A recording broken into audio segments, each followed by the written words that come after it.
أعوذ بالله من الشيطان الرجيم بسم الله الرحمن الرحيم الحمد لله رب العالمين الذي هدانا لهذا وما كنا لنهتدي لولا أن هدانا الله والصلاة والسلام على أشرف الأنبياء والمرسلين شفيع ذنوبنا وطبيب نفوسنا وحبيب قلوبنا أبي القاسم محمد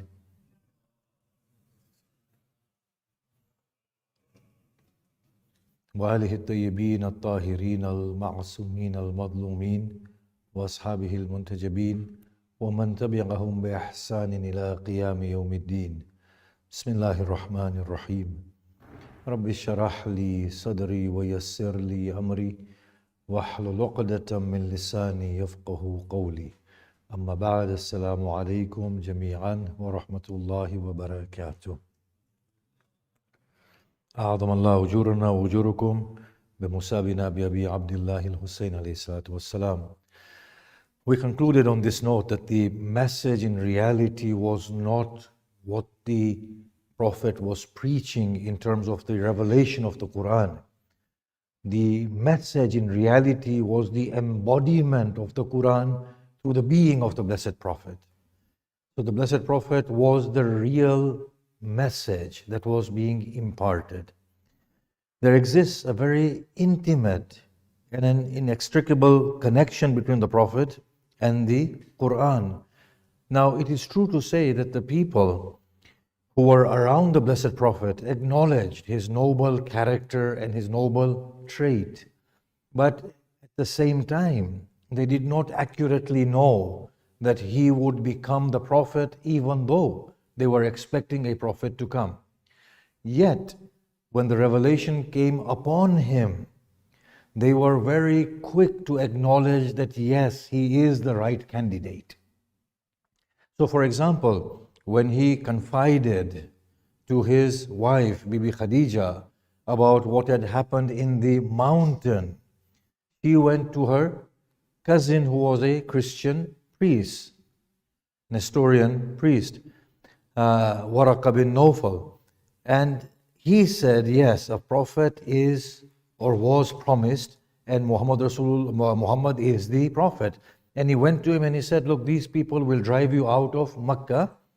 If I am around at that time, I will support you and I will assist you. Similarly, Hazrat Abu Talib, he was not surprised that when the Prophet claimed prophethood. Or Imam Ali, although Imam Ali was very young. Similarly, the first Khalifa, Abu Bakr, he wasn't surprised. He was a friend of the Prophet and he embraced the prophethood of the Prophet Muhammad. Now, there was a distinction in the minds of the people between the Prophet and between the revelation. Today, we don't seem to think there is a distinction, but yes, there is a real distinction. Although they are inextricably connected as one, there is a distinction between the two. Now, this distinction works well because on the one hand, you're seeing a human example that is like us himself. On the other hand, you are seeing the revelation molding him and bringing the best out in him. And we can then, at that point, be empowered that we too have the ability to improve and become better. And this is exactly what was happening to those around him, as we shall develop this theme a bit more today. Now, this distinction was very, very obvious. The eschatology that the Prophet was giving them, the end of time events, the nature of Qiyamah, the heaven, the hell. They knew that this Prophet himself cannot intuit such realities and truths. Because the Meccan context, as we will see in the days to come, was such that they vehemently, for the major part, denied any belief in the hereafter. And we have verses attesting to that. And that's why we see such huge emphasis within the Quran, talking of belief in God and the hereafter. It was in direct response to their attitudes and their beliefs. So when the Prophet read about the happenings of the last day, and how it will come about. They knew there is a distinction between the person and the revelation. Similarly, when he was explaining about the nature of God, the angels, the jinn, as the Quran was giving them the notion of jinn, they understood that this is a very different understanding to anything that we have known. So they understood that there is a distinction between what this man is and between what he is saying. Then again, the language of the Quran, as we explained yesterday, it was so rich, so new to their ears, so eloquent and so precise that they knew that he has never spoken in this way previously. Abu Sufyan is at one point quoted to have said, but he has never spoken like this previously. So that distinction was there in the minds of the people. Yet they also understood that there was a connection between the two that cannot be denied, and it's a intimate connection. Now, as I said, this worked well for the message, the deliverance of the message, because the people saw that he suffers. He feels anxiety. He feels fear. And yet, he is able to overcome them. He is able to bring the best out in his own self through God. So in this way, it was working in a positive sense within the minds of the people, that he is one like us. The revelation has taken hold of him. The revelation is molding him. The revelation is guiding him. So I want to re-emphasize that point once again, that he was not somebody who stood there and spoke out the revelation.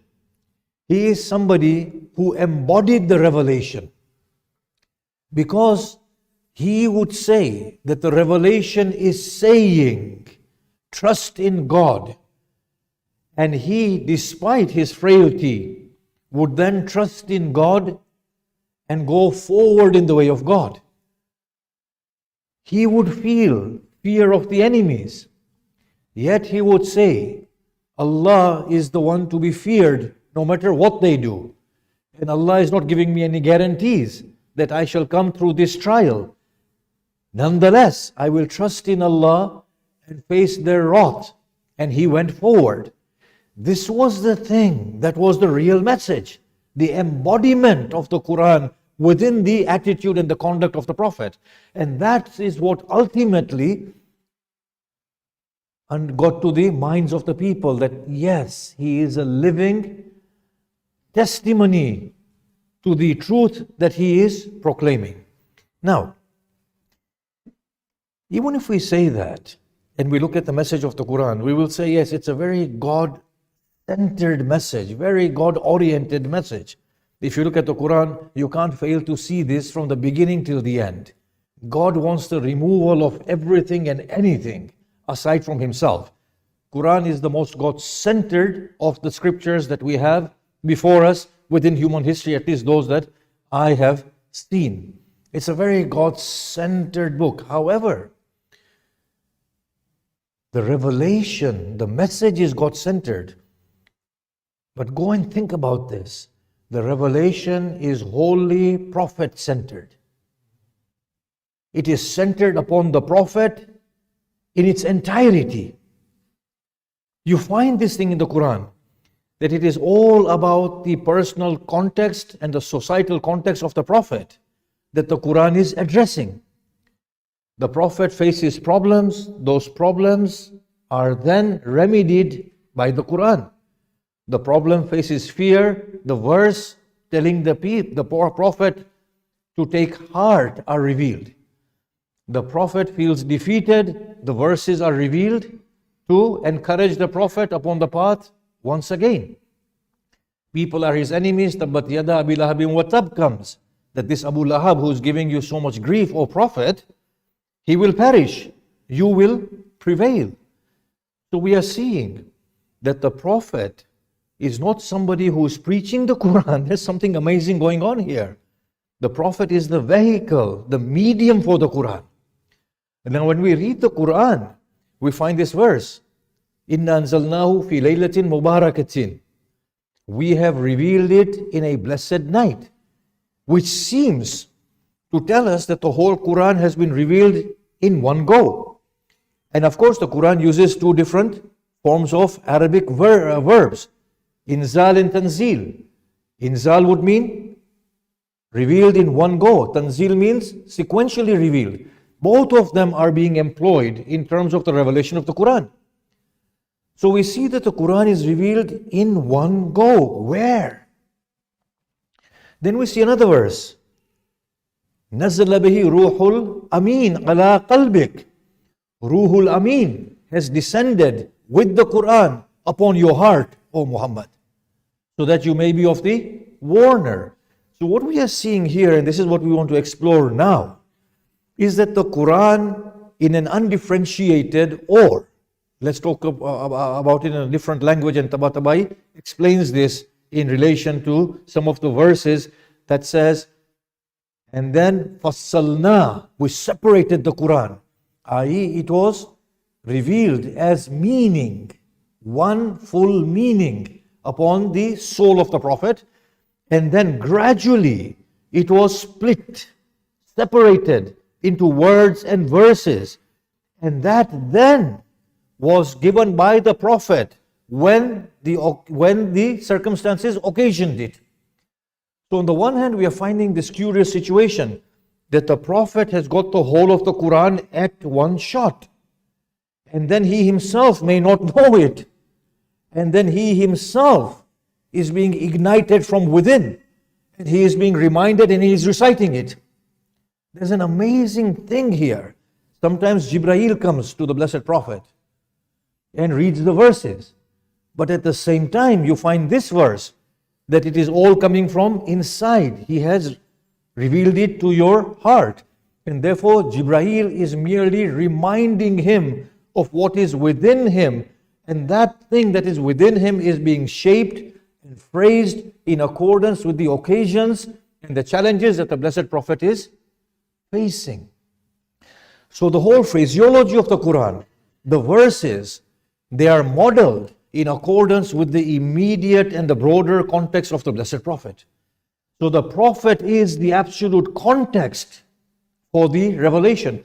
So now you might ask, and I'm going to hopefully explore this a little while, in a little while, that what about the verses? Huwa al-awwalu wal-akhiru wal-zahiru wal-batin. He is the first, he is the last, he is the apparent, he is the hidden. It is because the Blessed Prophet was yearning deep within, through all those years of meditation, to understand the truth. And it was his conducive state of soul that brings this meaning through him, and he is the vehicle and the medium to bring it all out. And he is one of the most untarnished mediums that does not adulterate the Quran.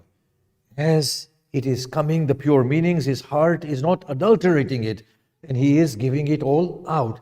So this is how phenomenally integral the Blessed Messenger is to the whole message and to the Quran itself.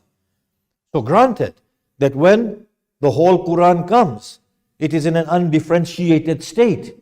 But the Quran that we have today is beholden in its entirety to the Blessed Prophet, with that phenomenal eloquence of the Quran, the in-depth meaning of the Quran.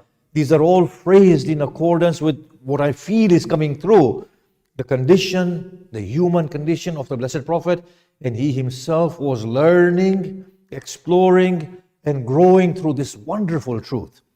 Now let us look at examples. His relationship with the revelation in his humanness.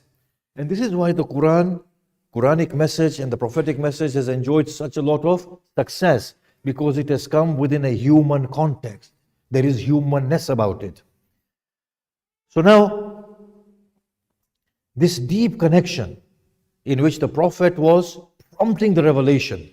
Look at the first revelation, the first few verses that were revealed. Iqra bismi rabbika alladhi khalaq, khalaqa al-insana min alaq, Iqra wa rabbuka al-akram alladhi allama bil qalam. Why would these verses be revealed as the first verses? Read. Through the name of your Lord, the one who created. created man from a clot. Read.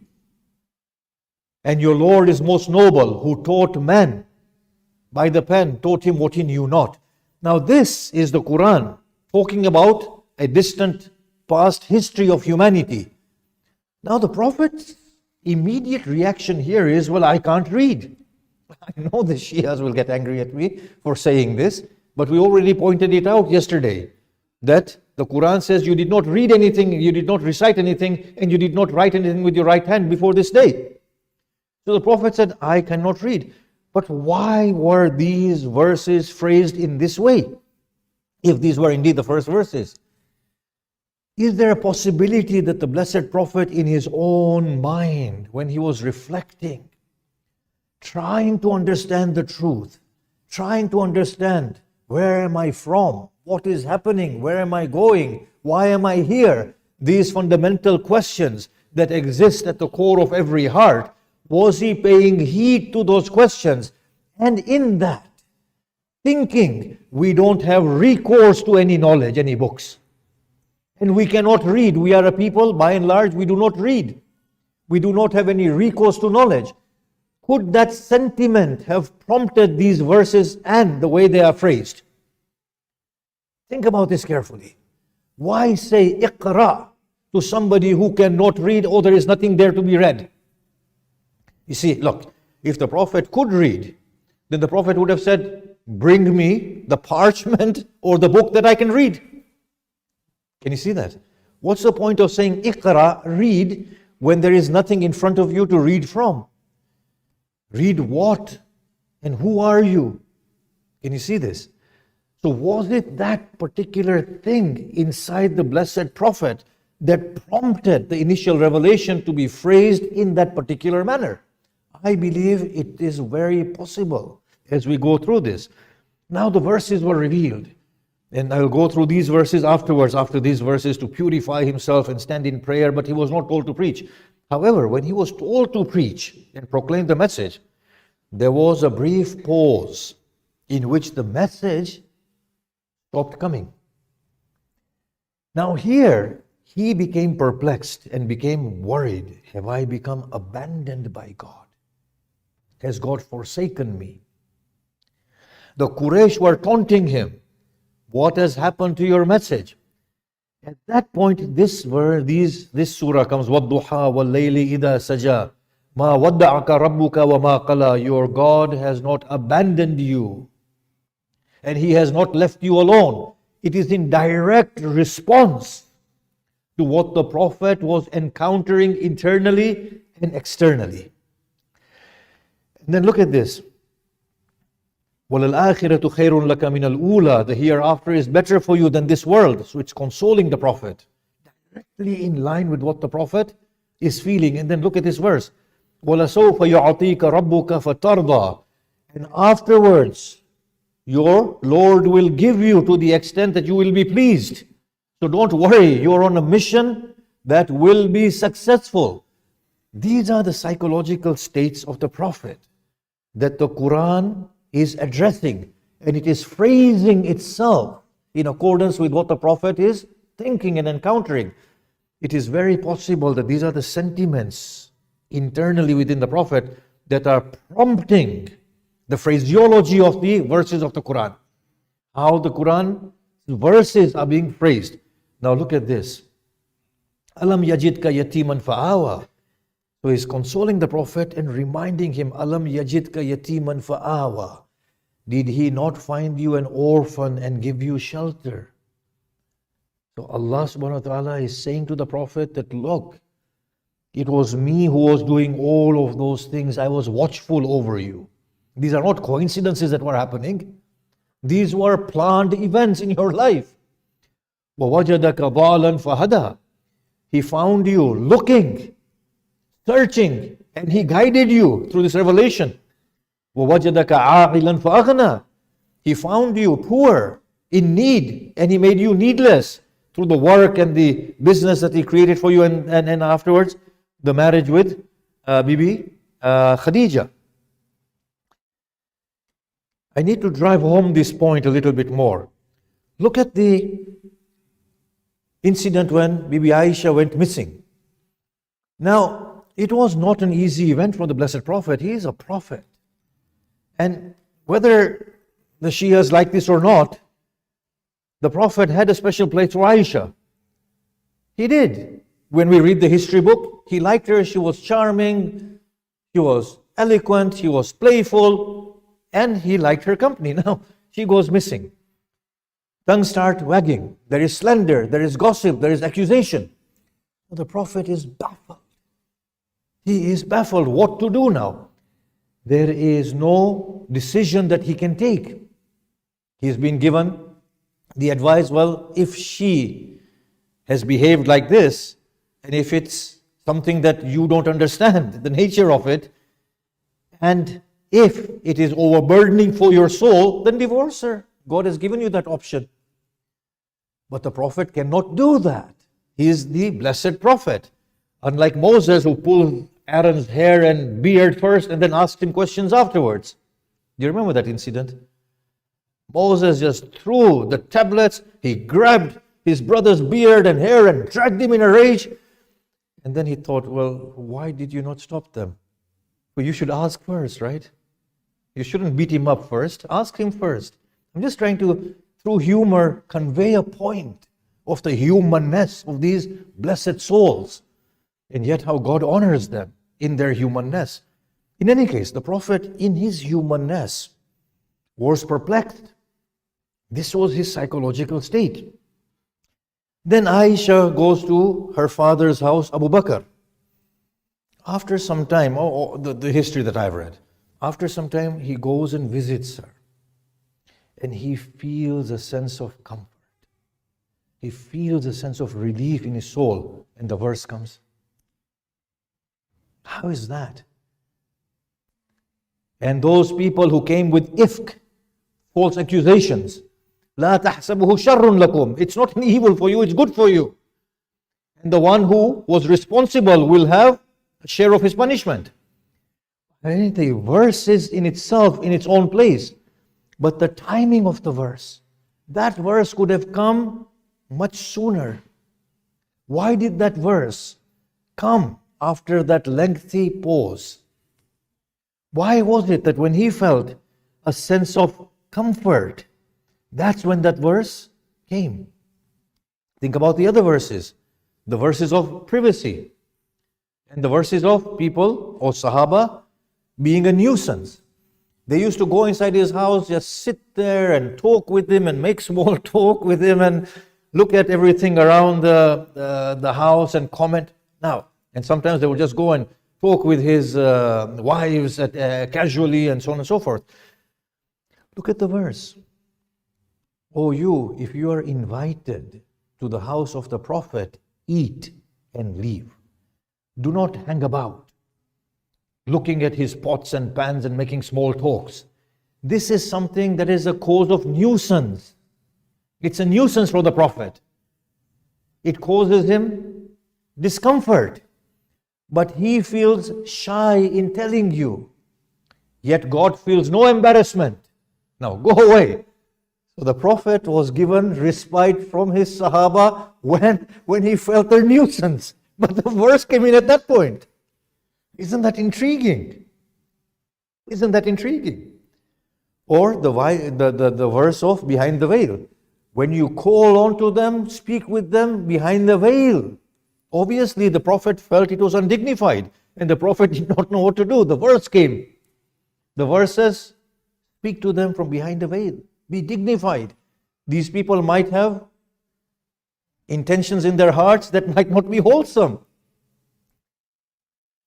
Then, it's amazing, these verses. The verse of people talking loudly in front of him. So the Prophet would be talking, and the Sahaba would talk over him. The Quran says to them, do not talk over the Blessed Prophet. Least your deeds come to naught without you knowing it. These basic etiquettes were being taught to the people. But as the Prophet was finding himself in those positions, the verse of giving sadaqah, Everybody would go and sit with the Prophet and take his time. And one of the traits of the Prophet was that he would never say no to anybody. And he would never leave the company of a person talking with him until that person left his company first. That was the trait of the beloved Prophet. So the verse came. Now when you want to consult with him, give sadaqah. So everybody stopped going. But that's not the interesting part. There is something else that happened. Imam Ali immediately gave some sadaqah and went and sat with the Prophet. That's Imam Ali, and you can't get another one like him, right? That's Imam Ali. But the Sahabi, the likes of me, possibly said, yeah, well, all this small talk, who needs it anyway, right? So now nobody was going to him, so the verse was abrogated. Isn't that odd? The verse comes, if you want to consult with him, talk with him, then give sadaqah. So all of a sudden the Prophet is left alone, and that's not very good either, is it? So then the verse is abrogated immediately after Imam Ali enacts the verse. It's abrogated. Maybe Imam Ali knew that, the way the revelation is working, it'll probably be abrogated very soon, because these dudes are not going to go and sit with him anymore, and he needs them to sit with him anyway, right? So look at this thing that is happening there. There is a human context and his personal context that is causing and prompting the revelation, phrased precisely in the way that it ought to be phrased to remedy his own situation. Now the verse talking about Zainab, the wife of his adopted son Zayd. Surah Ahzab, you know this. And when you told the one that God has favored, Amsik alayka zawjak, keep your wife. فَلَمَّا قَضَى زَيْد مِنْهَا وَطَرًا. And when Zayd divorced her, we married her to you. Now the verse says, Allah will reveal what you are concealing in your heart, O Muhammad. Allah is worthier for you to fear rather than you fearing human beings. When this verse came, and he got the permission to marry the wife of his previously adopted son, which was then, the law was abrogated, obviously, or abolished, because it wasn't institutionalized by Islam. It was a pagan sort of a law that the Prophet had made Zayd his son, and you know the history there. So now this thing was frowned upon amongst the context, within the Medinan context, because they were still living in the pagan context, and the Prophet was not that popular at that point, and his religion was not the religion that's embracing Medina.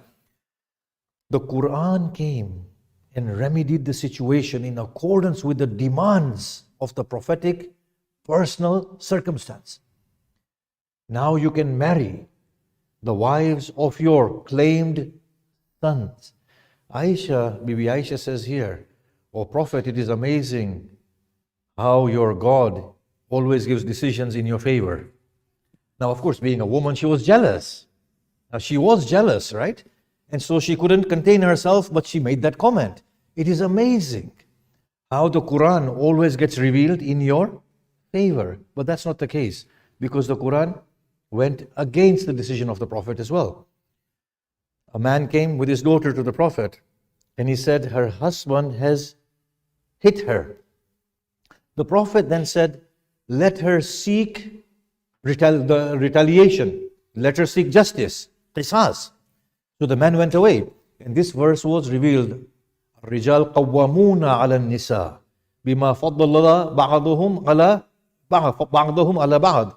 Men are the governors of women in accordance with the grace that God has given to some or others, and in accordance with the wealth that men expend upon their women. So the Prophet called them back. He said, I intended a thing, God intended otherwise.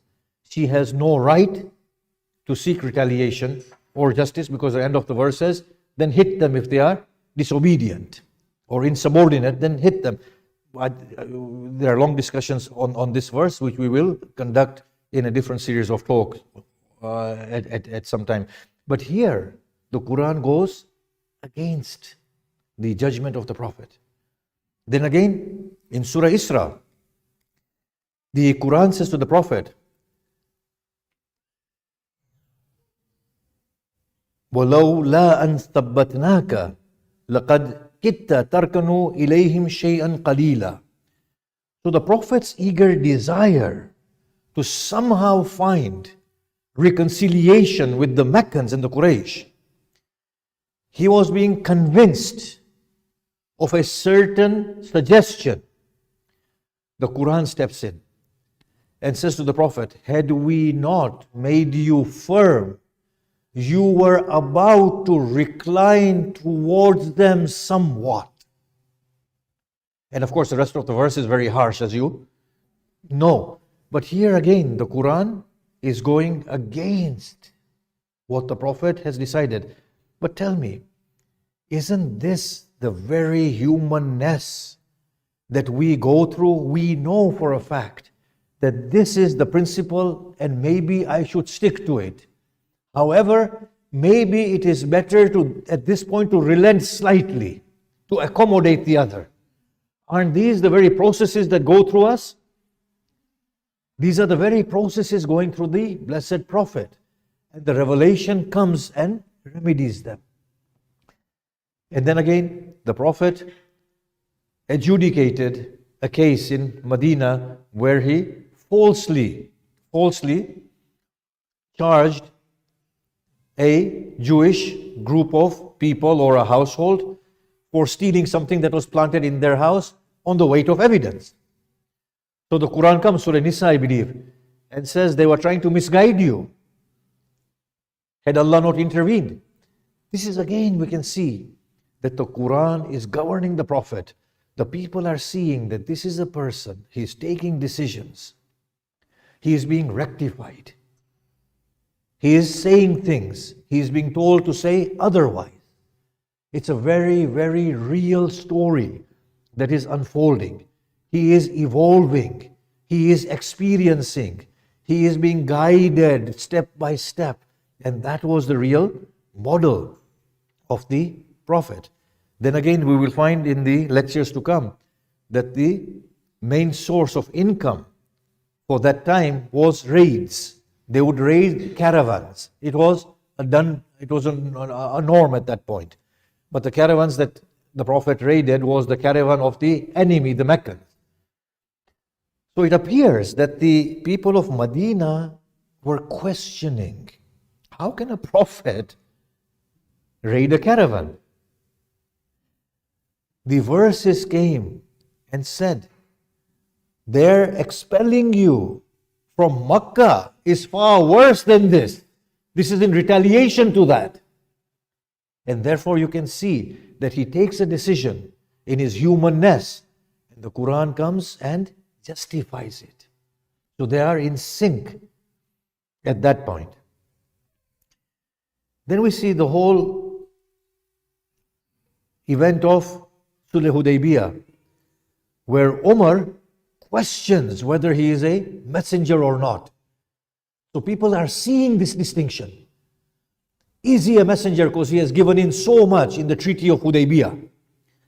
On the way back, Surah Fath is revealed, saying to the Prophet that this particular compromise that you've made with them, this treaty, is a great victory for you. And indeed, it was a great victory. As it transpired, it was one of the most brilliant moves that the Prophet had ever made.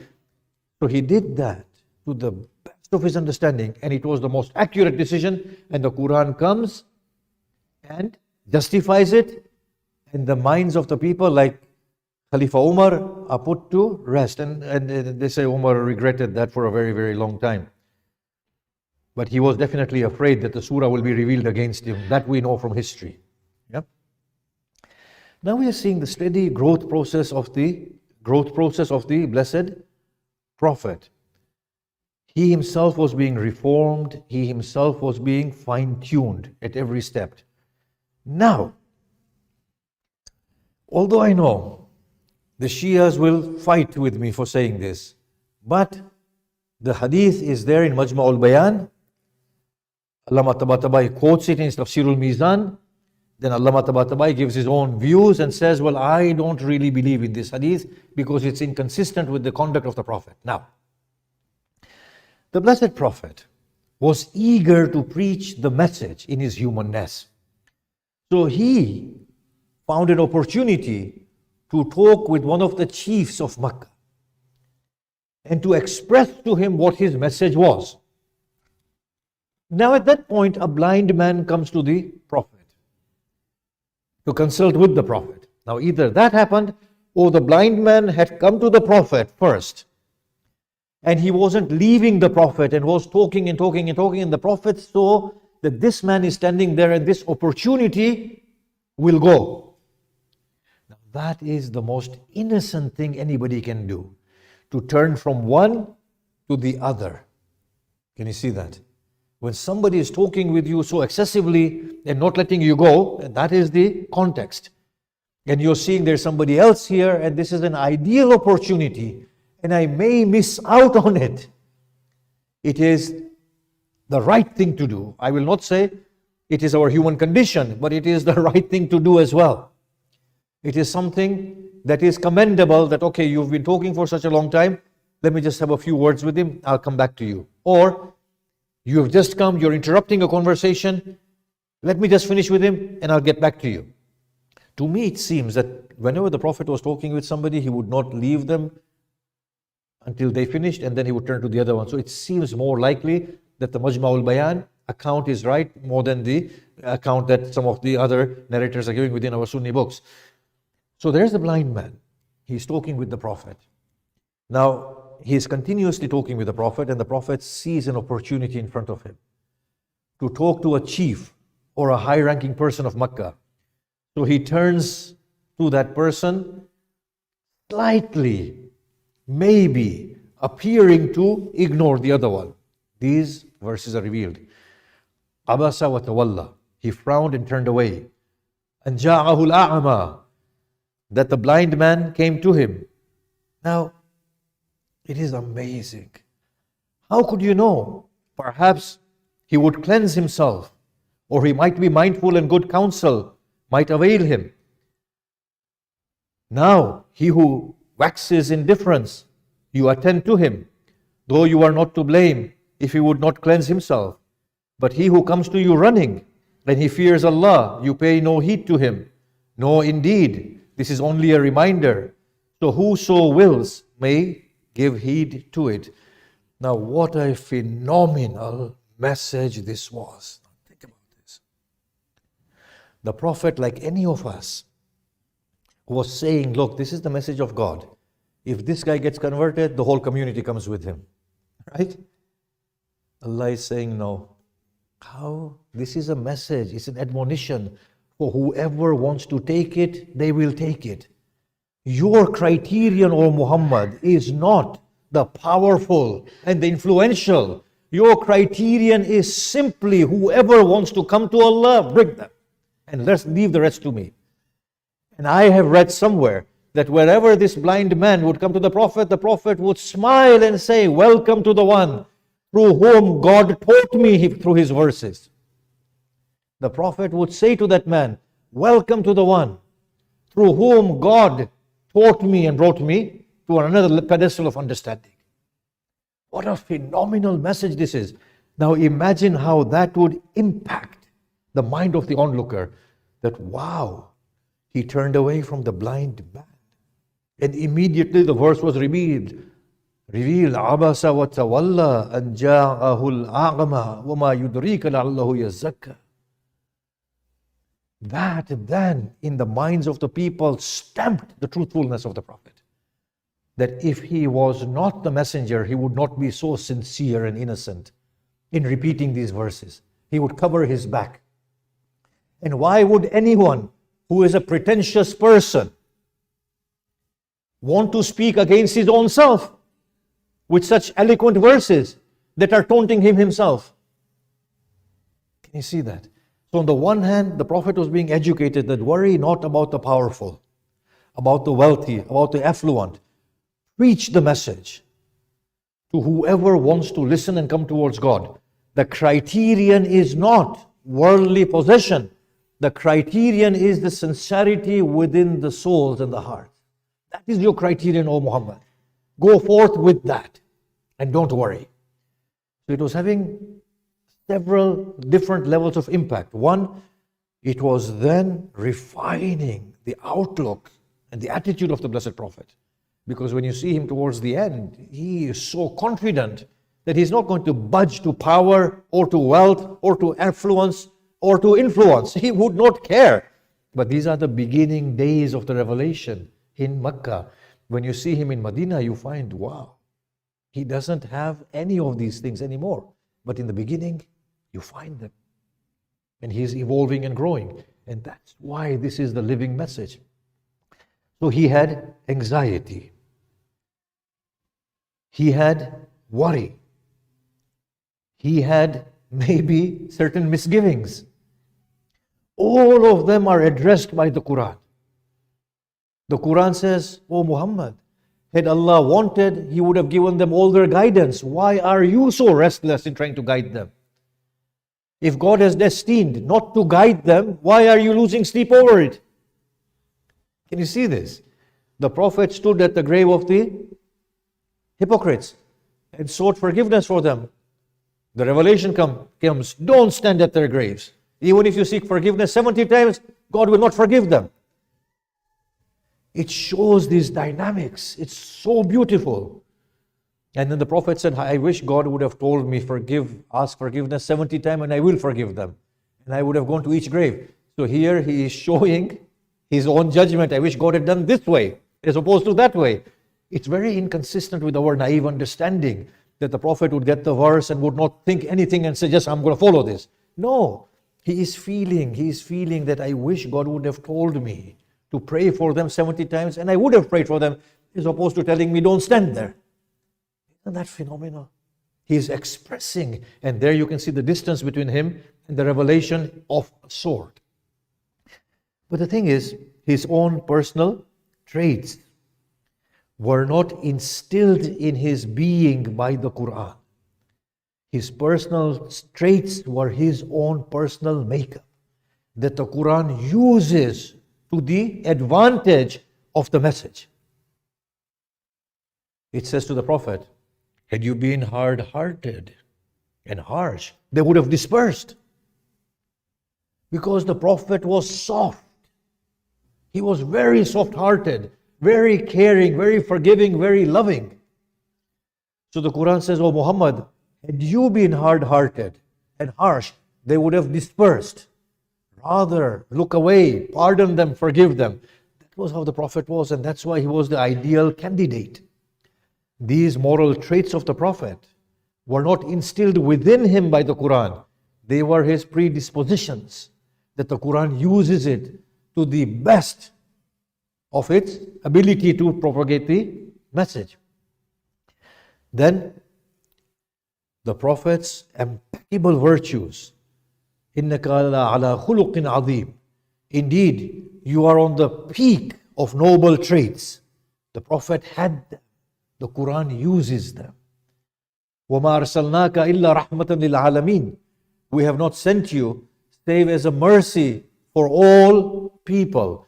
These were the things that the Prophet himself had in him that makes him that eligible candidate. Now, apart from that, what the people saw in the Prophet was that he was brave.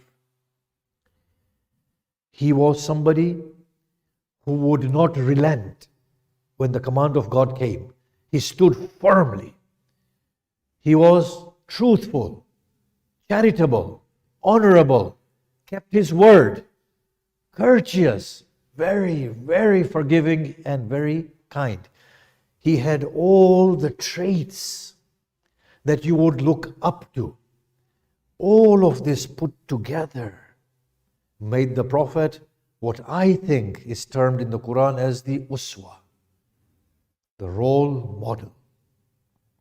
So you know when the Muslims discuss this verse, لَقَدْ كَانَ لَكُمْ فِي رَسُولِ اللَّهِ أُسْوَةٌ حَسَنَةٌ.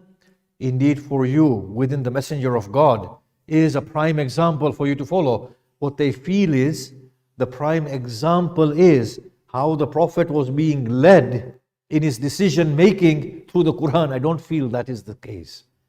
I feel the prime example of the Prophet is the study of the personal characteristics of the Prophet and how he is being molded and how these beautiful characteristics are being brought to their fullness.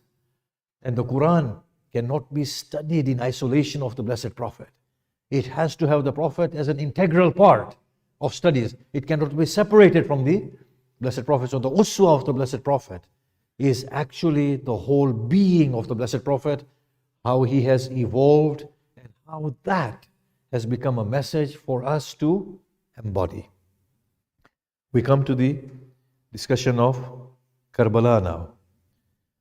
Imam Hussein makes the intention of leaving Medina. Now the people of Kufa hear that he's en route to Makkah. As he is advancing to Makkah, they write letters to him, calling him over to Kufa to lead them in a revolt against Yazid. So he has these letters with him. Has he made up his mind to go to Kufa? We find either Muhammad ibn Hanafiya or Ibn Abbas approaching him and saying, "What have you decided?" And he said, "I've decided to go to Kufa." So they said, "Why don't you not stay in Makkah or Medina? It's safer for you." He said, "No, I feel a threat of being assassinated in Makkah and Medina. And I do not want the sanctity of Makkah and Medina to be violated by the spilling of my blood." The son of Khalifa Umar comes to him, Muhammad Abdullah bin Umar. And he says to Imam Hussein, "Well, why do you go there?" Now here Imam Hussein, this is what I've read somewhere. He says to Abdullah bin Umar, "Had your father been here today, he would have supported me with his sword, unsheathed, as he supported the Messenger of Allah." He met with Muhammad ibn Hanafiya, his half-brother, and he said, "Go back to Medina and tell them this is what is transpiring. And I'm heading off to Kufa." En route to Kufa, he finds somebody approaching and he asks of where he is coming from, and he said he's coming from Kufa. He said, "What is the news that you bring of the people of Kufa?" He was told, "Their hearts are with you, but their swords are against you." He asked, "What has happened? What news do you bring of my brother Muslim?" He said he has been beheaded and his body has been thrown from on top of the Darul Imara and dragged through the streets. And his head and Hani's head have been paraded everywhere to teach the people a lesson for what he will do to rebellions. Imam Hussein stopped at that place. This is what we read from popular literature. He gathered the children of Muslim and consoled them. And there were cries that were heard.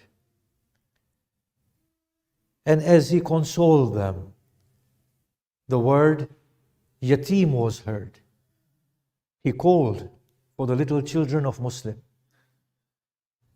His daughter, he set her in his lap and he said, "Oh child, I am your father. You are not without a father. You are not a yatim." The Dhakirin state, little Sakina, hears this word yatim, does not understand, asks, "What is a yatim?" I will say, "Oh child, it will not be long when there shall come upon you a dreadful night. Your garments shall be set ablaze. Your earrings shall be extracted forcefully. Your face shall be slapped. At that point you will call out, 'Oh Father, why have you forsaken me on such a night?' And when you hear no response, then know that you are a yatim." Matem Hussein.